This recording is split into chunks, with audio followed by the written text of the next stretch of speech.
Hi, everyone. I'm Lynette with Big Time Happiness, and I'm excited for our guest today. Her name is Karen Drucker. She has been known as an inspiration in many lives due to her several gifts to the world in terms of positive, uplifting, and joy-filled and joy-filling music. Karen currently has close to 10 million streams of her music on Spotify. In addition to her robust following there on YouTube, her music has been streamed hundreds of thousands of times. She definitely has a vibrant background while receiving accolades and awards for her work. She is a four-time Pazzi Award winner for her songwriting. She's been recognized as an artist in residence of Claritas, did I say that correct, Institute? Okay, great. And additional awards and recognition from several organizations throughout the United States. I've been a huge Karen Drucker fan for many years and was blessed to meet her for the first time in 2016. Since then, I've been having the pleasure of being in a women's group she leads for a few times a year. And I'm grateful she's here today to share her story and work with us to help make a difference in the lives of our viewers and listeners. Karen, I thought we could start off by sharing your story of, what brought you to music and like, how did you get started and how did you know that this was the path you wanted to be on? Well, thanks for having me. I'm so glad you're doing this show. I think that we need more happiness in the world for sure. So I think it's great that you're doing this. And, what brought me to music is that I have always just loved music and I didn't have any background. I didn't have any encouragement from my family to go into it. I was a competitive swimmer. That's all I did, 4 hours a day, 2 hours in the morning, 2 hours at night, like 7 days a week. And that's all I did, and I was training for the Olympics. I mean, it was just like, that's all I did. But the defining moment of my life was when I think I was about 15 or 16. And I grew up in Hollywood and Laurel Canyon specifically. And Carole King, the singer-songwriter, moved on my street. And I was the babysitter for all the kids on my street. And I just marched up to her door and just knocked on the door and said, "Hi there, I babysit for everybody if you want me." And she said, "Great, you're hired this weekend." And so I just became really good friends with her. She became kind of like my second mom. And what happened, what was the defining moment in my life really was that she was remodeling her recording studio in her house. She just had this little recording studio and they were remodeling it. And she needed a place to store her piano. And I came home one day and her piano was in my bedroom. And she had talked to my mom about, can I let her borrow this for a few months? Well, a few months turned into like a year. And in that time, it just all of a sudden, it was like, I've got this piano in my bedroom. And I started to teach myself how to play, just chords. I don't know how to read music. I just play by chords. And started to kind of study how she played and, it started writing these little teenage angst type of songs. And it became this passion. And that's what started it. At 16 years old, it was just writing songs and then, starting to perform. And I couldn't sing my way out of a paper bag when I first started. I mean, I was terrible. But she said to me, if you write your own songs, it doesn't matter. She said, look at Bob Dylan, look at me. If you write your own songs, you can get away with not being a great singer. So that's what started me off, was just writing songs and performing. And I went to Hollywood High School, so I was given many opportunities to get up on stage. It was such a performing oriented school. And, that's where it started. And I've been doing it ever since. I think that's great that you've been doing it since. And it's interesting how you taught yourself the chords and how you progressed, from writing songs of angst as a teenager and this evolution into positive music. So can you tell us a little bit about how that occurred for you?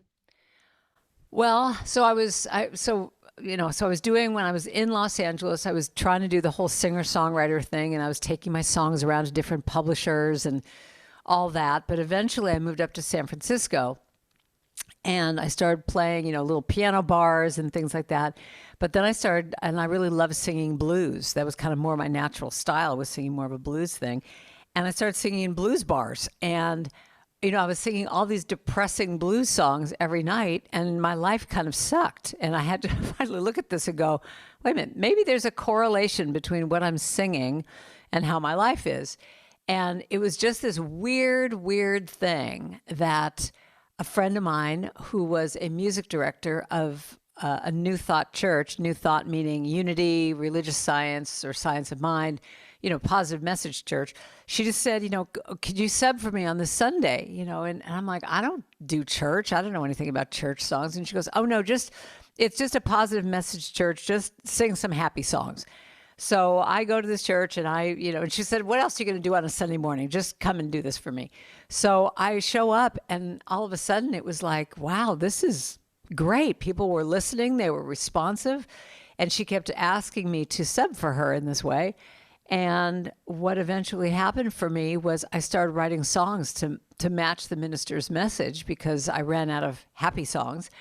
And they were received really well, and I was really enjoying writing them. And interestingly enough, my life started to work better because I was writing positive message songs and hearing positive messages.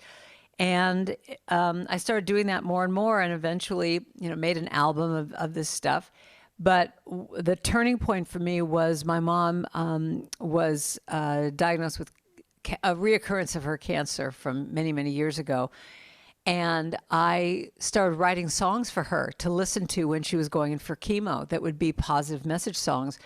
And that really was the turning point. That's really been, I think, the focus of my music ministry, is to do songs that when people are going through a really hard time, whether it's a health crisis or financial or relationship or whatever, but specifically health crisis, like, going through a cancer diagnosis, to be able to have an album that you listen to and every song is all about your healing, you are healed. Everything's just affirmations about healing.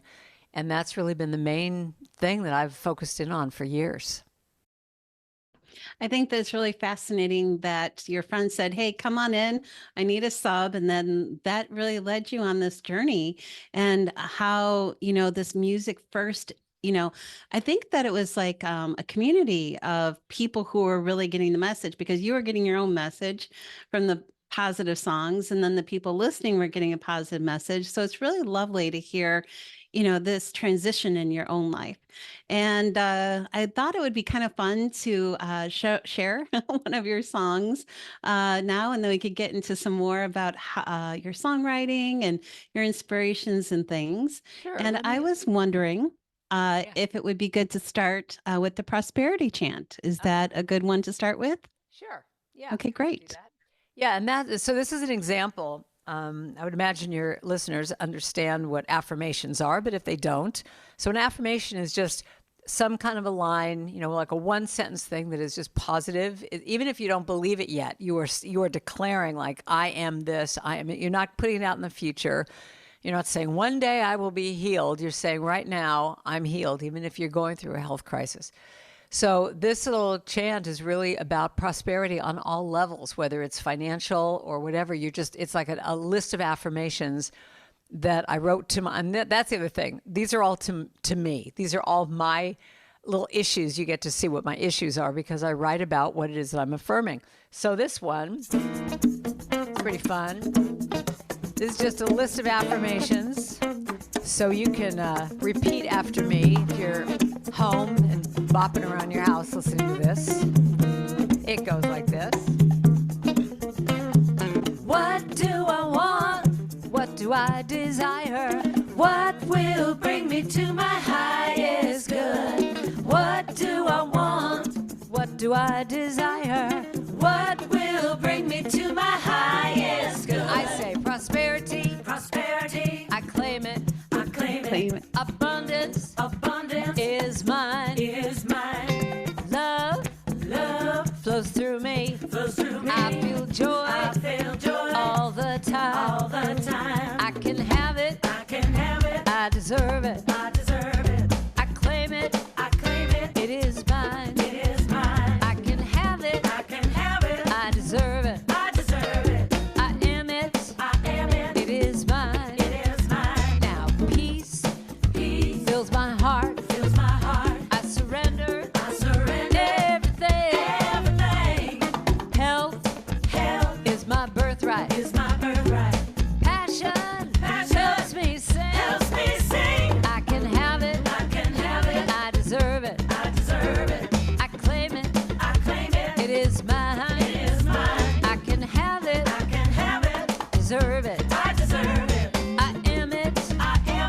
my time. It's my time. Okay, then you take a deep breath and you say these 3 lines. You say these one at a time. It goes like this. First one says, anything I want and anything I desire and anything that brings me to my highest good again. Anything I want and anything I desire and anything that brings me to my highest good. I release and let go. I accept what is mine. I can have what I want. And let spirit direct the flow. Life is good. Life is fun. Life is great. This song is done. I thought it was so funny the first time I heard that one that ends with "the song is done." But I just love that song because of the momentum it really brings, and how you mentioned it's about affirmations. And what is it that you find in your songwriting process? Because I know you said it's about you and you're putting yourself out there and things you need to feed yourself. So, like, can you describe a little bit of the process you go through in your songwriting and being in touch with what your needs are to really have that expressiveness to, bring more joy to yourself and more healing to yourself? Well, what I do, one of my processes is I just put my hand over my heart. And whenever I teach, I have a class I teach called Sing the Song of Your Soul, which I teach people how to write their own chant. And it's an easy process. You just have to allow yourself to just be open to, what do I need to say to myself? And when you close your eyes and you put your hand over your heart and you say, okay, right now, whether you got triggered or you're in turmoil or you're worried or anxious or whatever, that you literally just put your hand over your heart and go, okay, what do I need to say to myself right now? And if you allow yourself to really just drop down and just take a few deep breaths, a lot of times your higher self, whatever you want to call it, you can call it God, you can call it inner voice, you can call it whatever. But in my case, I just call it my higher self. The soul inside of me will speak to me if I get quiet enough to listen. And a lot of times I'll do that. I'll just say, what do you need to say to yourself right now? And when I do that, it will just serve me up a line, be quiet, listen, be gentle. It's all going to be okay. This too shall pass, whatever. And then what I do, instead of just simply saying it over and over, what I've noticed for myself is that if I sing that line, it will embody it will literally embody, it will come into my body so that it becomes part of me. And I think that's what's so powerful about music, because you could look at an affirmation on a little yellow sticky and just keep saying it over and over. But when you sing it, when it becomes what is called an earworm, which is something that's in your head and it keeps playing all day long, that to me is when the magic happens, because it really integrates into you. I have a song there's this wonderful author named Pam Grout who wrote E Squared, and she what are all the a bunch of different books. Great author. And she had this exercise where she said, wake up every morning and write this on a yellow sticky or however you're going to remember it. And she said, something amazingly awesome is going to happen to me today. And say that over and over during the day. And if you can't remember, you put it on stickies all around you, something amazingly awesome. And she said, if you do that as a practice, just watch to see how something amazingly awesome is going to happen. And when you start to have the consciousness of that, you also have to be aware of when that thing happens. Because a lot of times, if we're not present, you could have the most amazingly awesome thing happen, and you just it doesn't even register because you're so not present. So fast little story about that chant. I put them on yellow stickies all over the place. I was trying to remember to do that exercise. And then one day I just started singing it. And I just started singing, something amazingly awesome is going to happen to me today. Something amazingly awesome is going to happen to me today. Something amazingly awesome is going to happen to me today. Something amazingly awesome is going to happen to me today. So I started singing this, and amazingly awesome things started to just show up that I'd go, wow, is this because I'm this is in my consciousness.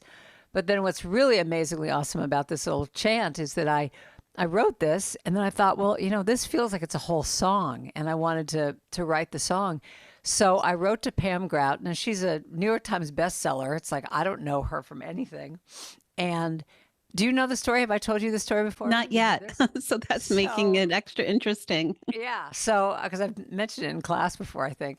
So I just thought, well, I'm going to do something amazingly awesome. And I wrote to her and I said, hi there. You don't know me. My name's Karen Drucker and I write these positive songs. And I took this line of yours and I've written, I kind of think this is like a whole song. And I want to, see if I could have your permission to write it. Or better yet, if you have ideas, feel free, we could write this together. Now, I don't know her at all, but I just go to her website. In the comments section, I just do all this stuff and I just go, press send and it goes off and I just forget about it. I'm thinking, whatever, she's this big time person who's not going to, get back to me. Well, 2 days later, I get an email and from Pam Grout herself. And the thing that was mind-bogglingly, amazingly awesome is that her email starts off going, the Karen Drucker. And I went, what? She goes, are you the Karen Drucker who's written all these songs that I know? And it turns out that in her little Unity church in Lawrence, Kansas, they sing all my songs there. They sing a bunch of my songs and she knew me. But what's even more bizarre is that years prior to that, I had gotten in the mail from I don't even know from who. There was no return address. A 8-week class based on my book, Let Go of the Shore. I mean, a complete class with like, here's what you do on the first night and the second night. And I never knew where it came from. And so I'm telling Pam Grout what a thrill it is to meet her. And she goes, oh yeah, well, years ago, my minister came to me knowing I was a writer and said, could you take this book and write a class around this?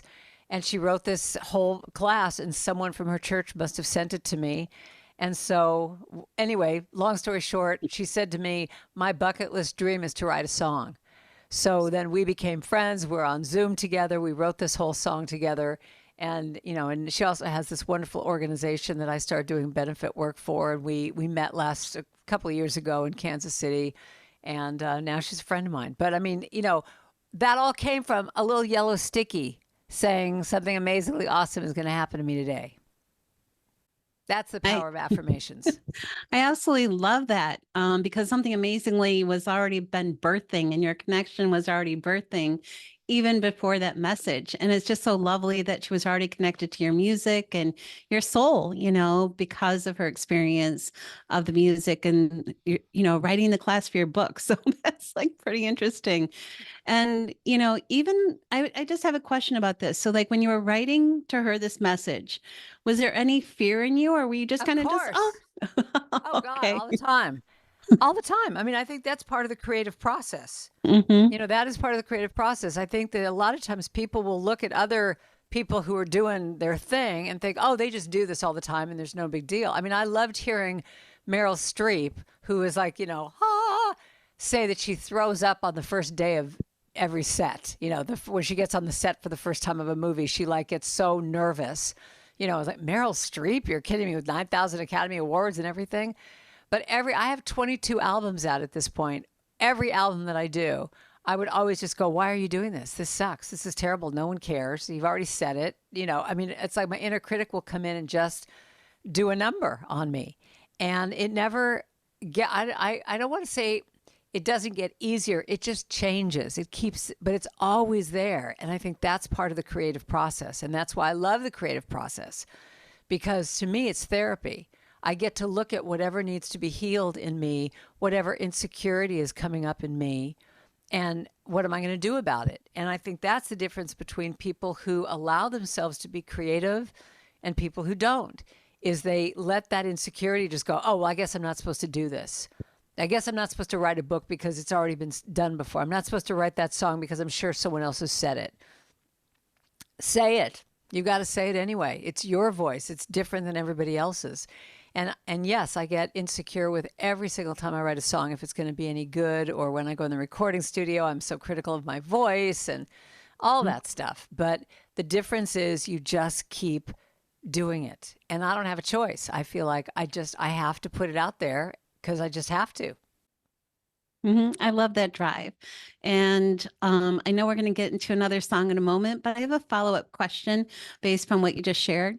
And that is when you're having these feelings of fear, okay, and angst or concern, are there practices that you use, like your own songs or other spiritual practices that really help you through so that you can move forward, with what your intention is? Yes, there totally are practices. And it's just because I've been doing this for 900 years that I know how to move around that stuff. And one of it is the first thing is to acknowledge that it's there. It's like if you try and stuff it down and go, oh, no, no, no, this is dumb. I shouldn't be feeling this way. Well, you are feeling this way. So to me, it's like I use this in classes all the time is the concept of like trying to hold down 5 beach balls underneath the water in a pool.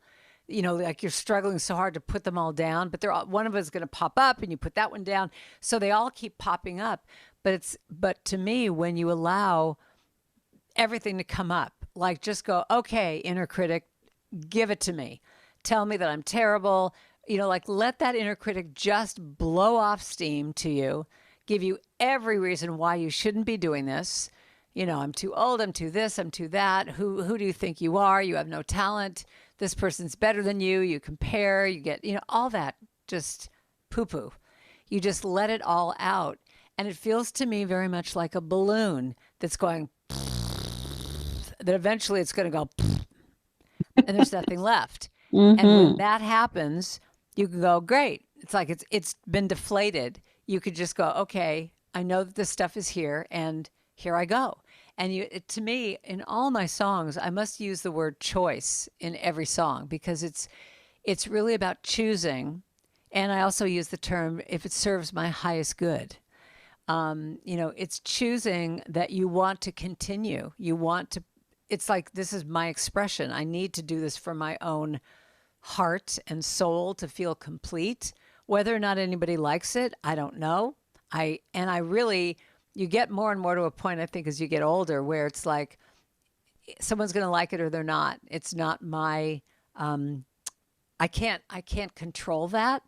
So if you like me, great. If you don't like me, that's why we have 31 flavors of ice cream. It's like someone's going to like what I do, but they're not going to like, the next song that I do, and they're going to like this person's better, whatever. But, and it's also just saying to the inner critic, I know you were there. I hear what you say, but that's not my truth today. I'm going to go ahead and do this thing. And I breathe a lot and I ask for help. I sometimes have to call like literally like Lifeline, call a friend, go, okay, could you tell me I'm okay and I can do this? Yes, you can. Okay, goodbye. Yes. Well, I'm so glad that you have, different practices, but also people to turn to because I know how important that is. And I know that one of your songs is called the Healing Song. So I was wondering if we could go ahead and move into that one at this time. Are you talking about joy fills every cell in my body? That one Yes. or which one? Okay. I think it's that one. Yes.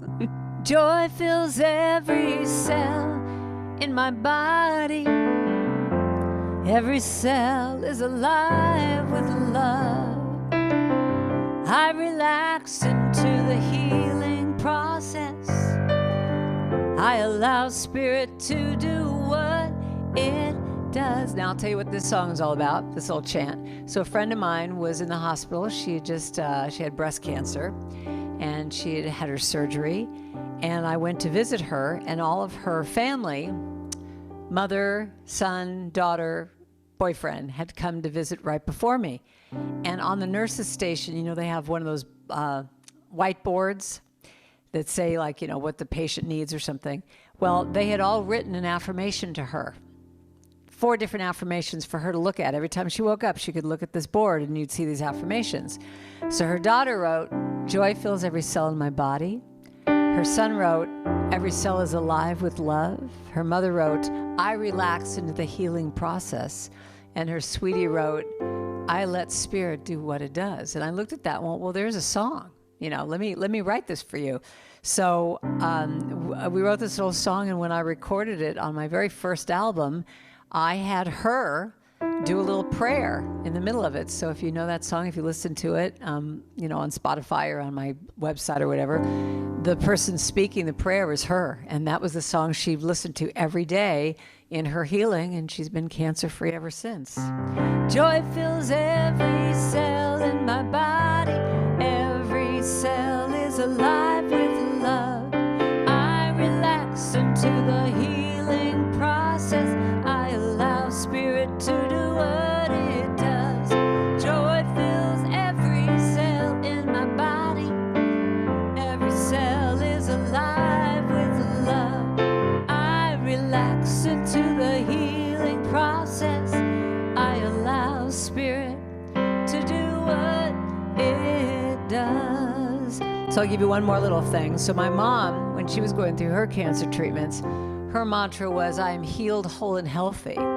She said that every day. I'm healed, whole, and healthy. So I turned that into, I am healed, whole, and healthy. I relax and visualize. I am healed, whole, and healthy. I am well. I am well. Again, I am healed, whole, and healthy. I relax and visualize. I am healed, whole, and healthy. I am well. I am well. All is well. I am well. I am well.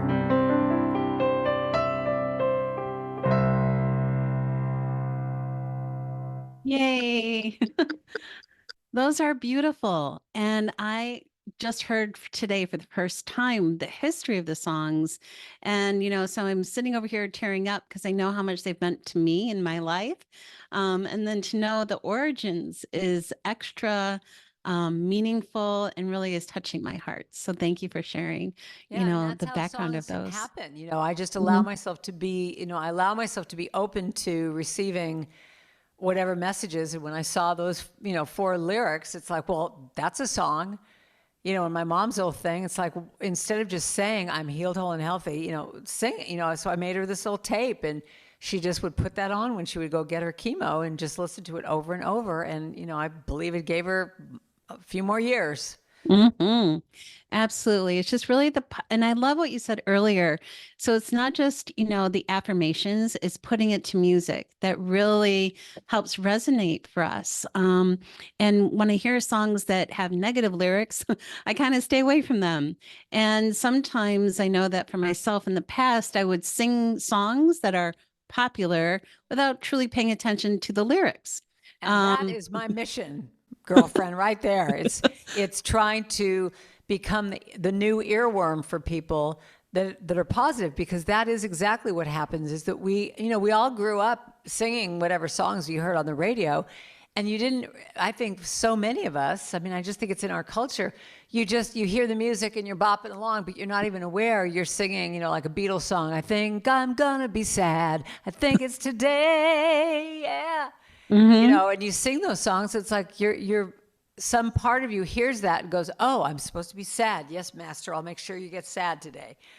And I think when you start to become aware, that's all consciousness is. It's just becoming aware of what you're putting into your being, whether it's food or news or people, what they say to you. It's having a consciousness of, I want to keep a high vibration.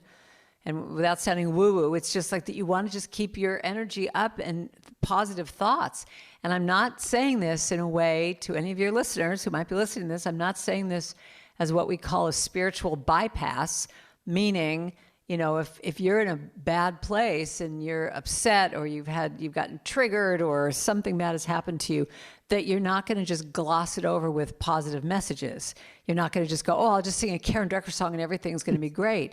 I think what it is, it's allowing yourself to feel, and I have many songs all about feeling, allow yourself to feel whatever emotion is there, to be able to really go into it, dive into it, because when you can feel it, you can heal it. I mean, that's a whole other consciousness. If you can feel it and just really just, it's kind of like that balloon I was talking about of negativity. If you can just go, okay, let me feel everything that I'm feeling right now, and maybe you write in your journal about it, or you cry, or you do whatever, it allows the movement to start so that you can then come back out. But you can't just, slap a positive message over a pain or a hurt or a trigger. You got to feel it. But the positive messages to me are like the little tow truck that has a rope that's going to get that car out. If you imagine yourself kind of, stuck in all this glue or mud, or you're kind of floundering around in the ickiness, at least that can start to just pull you out so that you can get out of that place. And, maybe within an hour or a day or whatever, you can come back to center. But it's not about, I don't ever want to be like, just sing a happy song and everything's going to be great. It's not that at all. And actually, when you asked me about my process before, that's really how I work through my issues, is I just really delve into them and go, okay, what do you need to say about this? What is it that you need to affirm to get yourself out of this place of doubt or unworthiness or whatever emotion might come up for me? What can I say right now in this, in this moment that will bring me back to me? Mm-hmm. Well, I think that all of those are some beautiful and very important things for us to take with us, not to trap those emotions, but to be able to, like you said, work through them, feel them so they can be set free. And then the opportunity to step into something anew, so I think that that's so very important. So thank you for bringing that up and sharing that with the audience. And one of the important things in my life and many people's lives is gratitude. We've heard about the importance of keeping gratitude journals or the staying connected to gratitude. And so I know you have a song, I Am Grateful. So I was wondering if we can go ahead and move into I Am Grateful. Well, now I have so many songs about grateful. Are you talking about the gratitude before me, gratitude behind me, or are you talking about the I am? The other one, because I am grateful, is actually, I promise in this moment to keep my heart wide open. You're talking about the other one, right? Gratitude before me. You're the singer. Gratitude behind me. Gratitude. All right, I'll sing a little bit of this. Okay, great. Yeah, I'm so grateful. I am grateful. Just grateful. I mean, I have very grateful. Gratitude before me. I have to remember, that's why I sing it. Gratitude behind me. Gratitude to the left of me. Gratitude to the right of me. Gratitude above me. Gratitude below me. Gratitude within me. Gratitude all around me. My affirmation is, I'm so grateful. I'm so grateful. I'm so grateful. I'm so grateful. I'm so grateful. I'm so grateful. Every day I'm grateful. I'm so grateful. And hear the moves that you do with it. Gratitude before me. Gratitude behind me. Gratitude.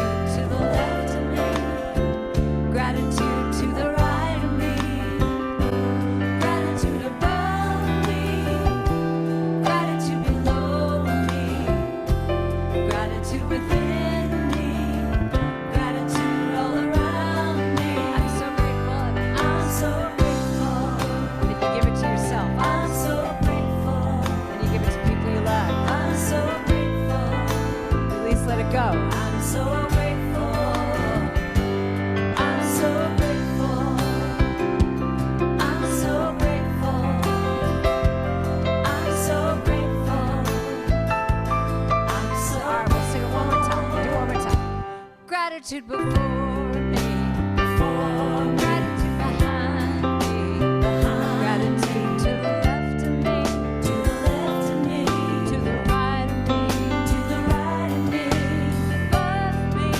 above me,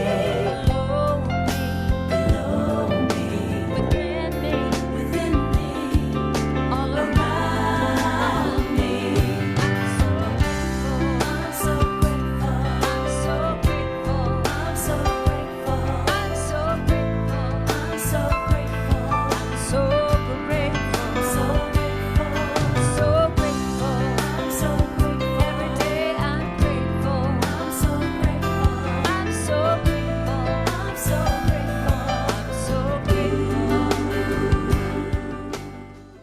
just do that much. So that song actually is so affirming to me because it's really just looking at, just really identifying what you're grateful for. And to me, people do a gratitude practice of, write down at the end of the day, whatever. But I just think even just taking 3 minutes to sing a song like this and just be aware of, okay, what are you grateful for right now? And also, I mean, that's why I included grateful for yourself. I mean, I think that's one of the things at all my women's retreats that I talk about so much is that we don't give ourselves enough credit. It's so easy for us to give credit out over there to everybody else. You could see the beauty in them. You could see the wisdom and the power, but to give it to ourselves, and it starts with us. It's got to start with us. We've got to fill up our own well before we can even look to see, what else anyone else is giving us. But to be able to just give yourself that credit and give yourself gratitude for what it is that you do, who you are. Absolutely. I was talking with someone a couple weeks back, and I asked them, "What are you grateful for?" And they said, whatever they were grateful for. And they're like, "What are you grateful for?" And I said, "Absolutely everything. I'm grateful for the floor, the wall, my ears, my legs, my hands, the air, just everything, because I was really just grateful for the full-on experience of every person that's contributed to everything that is around my existence, because there's so many contributors. So I have a daily practice myself, and we have gratitude groups and all that good kind of thing. And it's so important. So the song, that you sang, really helps, being enveloped in that emotion, of gratitude. So I love it so much. So thank you for singing that one. And I was wondering if do you have time for two more? Sure. Okay, great. So I thought the audience would love to have the receiving chant, because I know sometimes it's really tough for people to get in that zone of receiving. And so I really felt that that would be a great one for people to hear. Yeah, and that this one is just, once you get kind of the main part of it, it just repeats over and over. But I wrote this for myself to just be like this affirmation of saying, I do believe that I will. It's kind of, and normally in my songs, I won't say I will, because that makes it like it's eventually going to come. But to me, saying it was like this vow to myself. I know that if I just give it some time, and the main line of the song is, if it serves my highest good. If it serves my highest good. And that's the key with all this stuff, because when you can get to that place, I believe, this is my little spiritual practice, when I can get to the place of saying, if it serves my highest good, it's my, it will be mine. It's going to eventually come to me. But that's the key, is if it's not serving my highest good and it goes someplace else, I don't get that job, or I don't get, whatever, I have to really trust that there is a bigger plan out there, that maybe I wasn't supposed to get that because it frees me up to get this. So that's one of the keys with this little chant.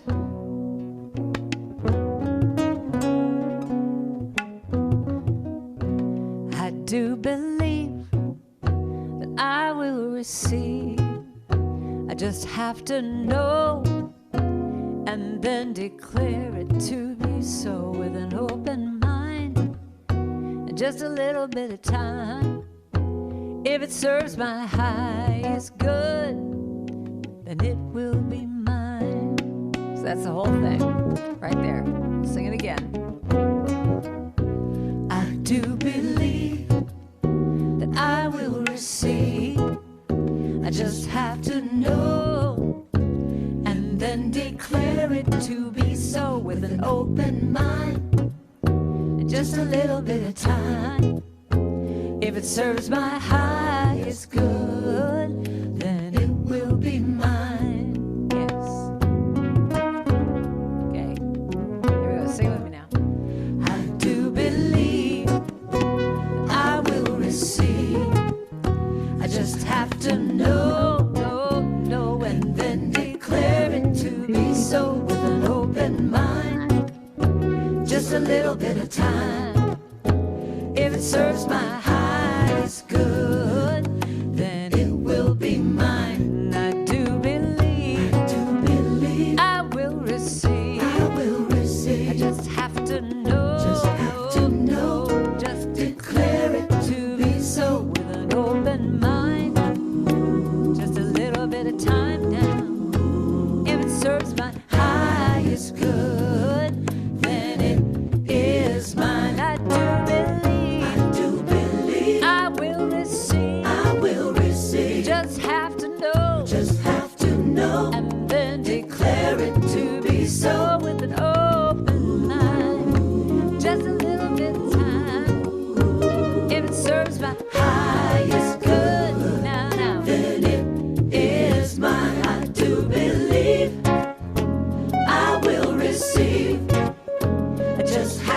know, and then declare it to be so with an open mind and just a little bit of time. If it serves my highest good, then it is mine. Now, anything I want, It is all mine. right, audience, you get to do. Anything I want, You have to declare. it is mine. Then you say, perfect health. It is mine. Y'all have to sing now. Perfect health. It is mine. What about that? Joy and peace, yeah. It is mine. Talk about Joy and peace. yeah. Now, It is mine. how about some love, love, love, love? It is mine. Love, love, love. It is mine. If it serves my highest good. It is mine. If it serves my highest good, it is That's mine. what it's all about now. If it serves my highest good, it is mine. So beautiful. I mean, just so beautiful. And just really bringing that all in through song is gorgeous. You know, love and the best of health and peace and joy and all these very important things to living our lives in the best possible way. And I just resonate with that song so much. Yeah, so do I. I really, it's one of my favorite songs. That's from a pretty old album, and I just think it's so timely for me because it's just anything you're desiring to just be able to say, if it serves my highest good, I just have to just know it's coming. It is mine. Yes, and to be willing to receive it, because sometimes people are busy deflecting the good that's coming in.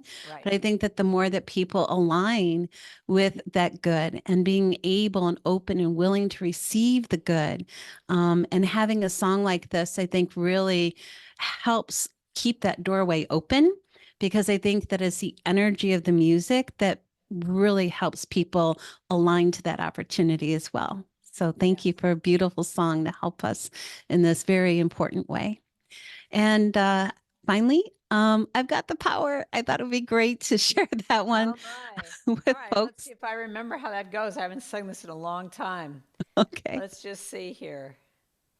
Or another favorite. If you have another favorite, that's an option too. I'd rather do this actually, because this is what I Okay. think that one of my main messages is really this. Because yeah, it is about I've got the power, but to me, this little chant that I want to sing right now is really what real power is to ourselves, which is being kind to ourselves, which I think is such an amazing thing. How hard we can be on ourselves, that we have these inner critics that just don't let up, and when we can just allow ourselves to just take that moment to just breathe and drop into that place of sweetness to ourselves. And we just say, I will be gentle with myself. I will be gentle with myself. And I will hold myself like a newborn baby child. I will be tender with my heart. I will be tender with my heart. And I will hold my heart like a newborn baby child. And I will only go as fast as the slowest part of me feels safe to go. And I will be easy on myself, easy on myself, and love myself like a newborn baby child. And then we affirm and say, I am gentle with myself, gentle with myself, and love myself like a newborn baby child. Yes, I love myself like a newborn baby child.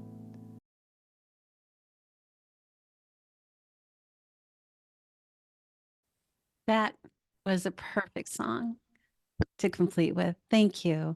Just so beautiful, Karen. Thank And I you. just wanted to thank you, for taking all the steps you've taken in your life to share the treasure of your gifts and really making such a beautiful difference in countless lives, people you know, people you don't know, and that you continue, moving forward. And like you said earlier, just I've made these many, but I need to make more, Yeah. because the impact that you have on lives is really extraordinary. So Thank I you. just wanted to say thank you for being you, Thank you. and sharing. Thanks for Hmm. having me today. I sure appreciate it. Thank you for what you're Absolutely. doing. We need this. We need this Yes. movement. Well, thank you. And how can our viewers and listeners find you so they can tune into more songs and get connected to your programs and join you on your retreats and all the awesome things you have going on? Yes, I'm doing a retreat. Well, I don't know when you're airing this, but I'm doing a retreat in April, and I'm also doing a cruise next year. But everything is on my website, karendrucker.com. Sign up on my email list. I can let them know what I'm doing. Yes, and I highly recommend you check it out and join Karen and find her. She's extraordinary.